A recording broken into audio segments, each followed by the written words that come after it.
సంవత్సరాల తరబడి ఎన్ని మందులు వాడినా మీ మోకాల నొప్పులు తగ్గట్లేదా? ప్రాణ పెయిన్ క్లినిక్ లో అత్యాధునిక చికిత్స. Welcome to Suman TV. నేను విజయ్. ఇవాళ ఏపీ అసెంబ్లీలో ఒక అరుదైన ఘటన చోటు చేసుకుంది. అదే తండ్రి కొడుకులు ఇద్దరు కూడా ప్రమాణ స్వీకారం, ఎమ్మెల్యేలుగా ప్రమాణ స్వీకారం చేసినటువంటి కార్యక్రమం. వారెవరో కాదు, ముఖ్యమంత్రి హోదాలో ఉన్నటువంటి నారా చంద్రబాబు నాయుడు గారు, అలాగే మంత్రి హోదాలో ఉన్నటువంటి లోకేష్ గారు. సో ఈ ఇద్దరు కూడా ఒకేసారి ఒకే వేదికలో ప్రమాణ స్వీకారం చేయడాన్ని అందరూ కూడా, అన్ని పార్టీలకు సంబంధించినటువంటి శాసనసభ్యులందరూ కూడా హర్షించారని చెప్పాలి. అయితే ఇదొక అరుదైనటువంటి రికార్డుగా మనం చెప్పాలి. ఉమ్మడి ఆంధ్రప్రదేశ్లో ఇప్పటి వరకు కూడా చూస్తే ముఖ్యమంత్రి హోదాలో ఒక తండ్రి, అలాగే మంత్రి హోదాలో కుమారుడు, వీరిద్దరూ కూడా ఒకే రోజున ఒకే సమయంలో ఎమ్మెల్యేలుగా ప్రమాణ స్వీకారం చేసినటువంటి ఘటన ఇప్పటి వరకు ఎక్కడ కూడా జరిగినటువంటి పరిస్థితి లేదు. సో ఇదొక రికార్డుగా చెప్పాలి. ముఖ్యమంత్రిగా చంద్రబాబు నాయుడు కుప్పం ఎమ్మెల్యేగా ఆయన ప్రమాణ స్వీకారం చేశారు. అదేవిధంగా మంగళగిరికి సంబంధించినటువంటి ఎమ్మెల్యేగా మంత్రి హోదాలో ఉన్నటువంటి నారా లోకేష్ కూడా, ఆయన కూడా ప్రమాణ స్వీకారం చేసినటువంటి పరిస్థితి. అయితే కేవలం తెలంగాణలో కేసీఆర్ ముఖ్యమంత్రి హోదాలో ఉండి ఆయన ఎమ్మెల్యేగా ప్రమాణ స్వీకారం చేశారు.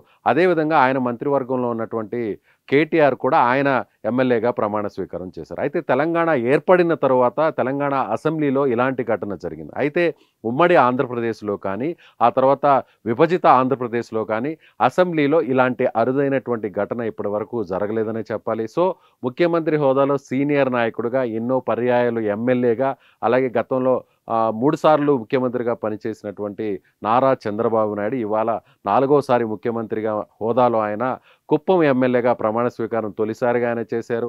అదేవిధంగా ఆయన మంత్రివర్గంలో చోటు సంపాదించుకొని 2వసారి చోటు సంపాదించుకున్న మొదటిసారి ఎమ్మెల్యేగా గెలిచినటువంటి నారా లోకేష్ ఆయన తొలిసారిగా ఎమ్మెల్యేగా ప్రమాణ స్వీకారం చేసినటువంటి పరిస్థితి. 2014లో లోకేష్ ఎమ్మెల్యేగా ఆయన అవకాశం దక్కకపోవడంతో ఆ మంత్రివర్గంలో ఆయన ఎమ్మెల్సీగా ఆయన ఎంపికైన తర్వాత మంత్రిగా ప్రమాణ స్వీకారం చేసినటువంటి పరిస్థితి. 2014లో డైరెక్ట్ ఎన్నికల్లో, ప్రత్యక్ష ఎన్నికల్లోకి లోకేష్ రాకపోవడంతో ఎమ్మెల్సీగా ఎన్నికైన తర్వాత మంత్రివర్గంలోకి చోటు కల్పించారు నారా చంద్రబాబు నాయుడు లోకేష్ గారికి. ఆ తర్వాత 2019 ఎన్నికల్లో లోకేష్ మంగళగిరి నుంచి పోటీ చేసి ఆయన ఓటమి పాలైనటువంటి విషయం మీకు తెలిసిందే. ఆ తర్వాత 2019లో వైసీపీ అధికారంలోకి వచ్చిన తర్వాత లోకేష్ పార్టీకి సంబంధించినటువంటి నాయకత్వాన్ని అంతా కూడా ఆయన పూర్తి స్థాయిలో ఆయన బాధ్యతలు చూసుకున్నారు. ఎక్కడ ఏ సమస్య ఉన్నా కూడా ప్రతి సమస్యకు పరిష్కారం చూపుతూ పార్టీలో ఉన్నటువంటి నాయకత్వానికి, కేడర్ కూడా ఉత్తేజాన్ని నింపుతూ ధైర్యాన్ని ఇస్తూ వచ్చారు లోకేష్. చంద్రబాబు నాయుడుకి సంబంధించినటువంటి కుమారుడుగానే కాకుండా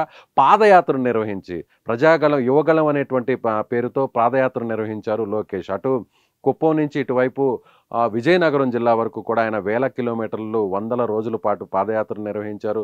ప్రతి కార్యకర్తకు ఆయన భరోసా ఇస్తూ వచ్చారు. కష్టకాలంలో పార్టీ నాయకత్వానికి అండగా నిలబడి పార్టీని పరుగులు పెట్టించినటువంటి యువ నాయకుడిగా లోకేష్ పేరు తెచ్చుకున్నారు. మంగళగిరిలో ఓటమి పాలైన తరువాత లోకేష్పై అనేక విమర్శలు వెల్లువెత్తాయి. అనేక రకాలుగా అధికార పార్టీ నాయకులు విమర్శలు గుప్పించినప్పటికీ కూడా వాటన్నిటికి కూడా తట్టుకొని లోకేష్ తన నాయకత్వాన్ని నిరూపించుకుంటూ వచ్చారు. ఒక నాయకత్వాన్ని బలోపేతం చేస్తూ కూడా పార్టీలో ఆయన పూర్తి స్థాయిలో బాధ్యతలు నిర్వహిస్తూ వచ్చారు. అదే క్రమంలో చంద్రబాబు నాయుడు, ప్రతిపక్ష నాయకుడిగా ఉన్నటువంటి చంద్రబాబు నాయుడును అరెస్టు చేసి నేరుగా జైలుకు పంపించినటువంటి సమయంలో కూడా పార్టీ కేడర్కు, పార్టీ నాయకత్వానికి పూర్తి స్థాయిలో ఆయన అండదండలనిచ్చారు.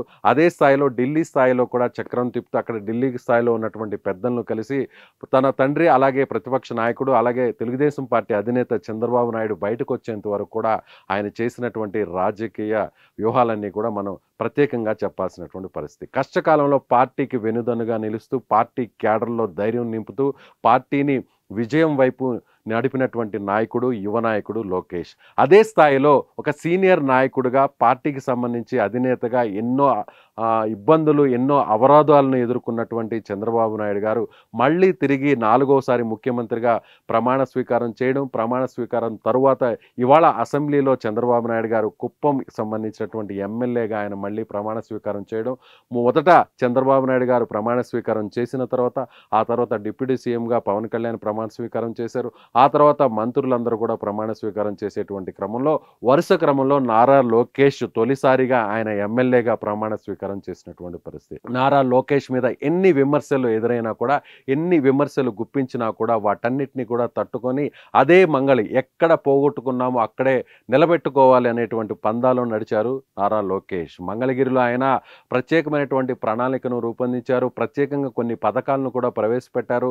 అదేవిధంగా ఇంటింటికి నారా లోకేష్ అనే విధంగా కూడా ఆయన అక్కడ ఉన్నటువంటి ప్రజలందరూ కూడా చేరువై దాదాపుగా 90,000 మెజారిటీతో మంగళగిరి నుంచి గెలుపొంది ఇవాళ ఎమ్మెల్యేగా ప్రమాణం స్వీకారం చేశారు నారా లోకేష్. సో తండ్రిగా ఉన్నటువంటి నారా చంద్రబాబు నాయుడు ముఖ్యమంత్రి హోదాలో ఎమ్మెల్యేగా ఆయన ప్రమాణ స్వీకారం చేస్తే, కుమారుడిగా నారా లోకేష్ ఒకే సభలో మంగళగిరి ఎమ్మెల్యేగా ప్రమాణ స్వీకారం చేసినటువంటి పరిస్థితి. సో ఈ అరుదైన దృశ్యాన్ని, అందులోనూ పార్టీ ఘన విజయం సాధించిన తర్వాత, భారీ మెజారిటీతో విజయం సాధించిన తర్వాత గౌరవంగా ఈ ఇద్దరు కూడా సభలోకి అడుగు పెట్టడం, ఈ ఇద్దరు కూడా ప్రమాణ స్వీకారం చేయడం అటు తెలుగుదేశం పార్టీకి సంబంధించినటువంటి శాసనసభ్యులు అలాగే పార్టీకి సంబంధించినటువంటి నాయకులందరూ కూడా అంత ఆనందోత్సాహాల్లో మునిగిపోయారనే చెప్పాలి. మరొక వైపు జనసేన పార్టీ, బీజేపీ పార్టీలకు సంబంధించినటువంటి శాసనసభ్యులు కూడా వీరిద్దరూ ప్రమాణ స్వీకారం చేస్తున్నటువంటి సమయంలో కాస్త ముచ్చటించుకోవడం కూడా అక్కడ మనం చాలా స్పష్టంగా చెప్పేటువంటి పరిస్థితి. సో ఒకే సభలో ఇద్దరు, తండ్రి హోదాలో ముఖ్యమంత్రిగా ఉన్నటువంటి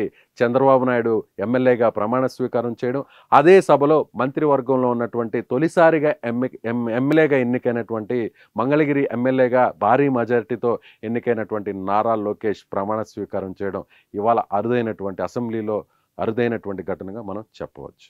సుమన్ టీవీలో మీ పర్సనల్ అండ్ బిజినెస్ ప్రమోషన్స్ కోసం కింది నెంబర్కి కాంటాక్ట్ చేయండి.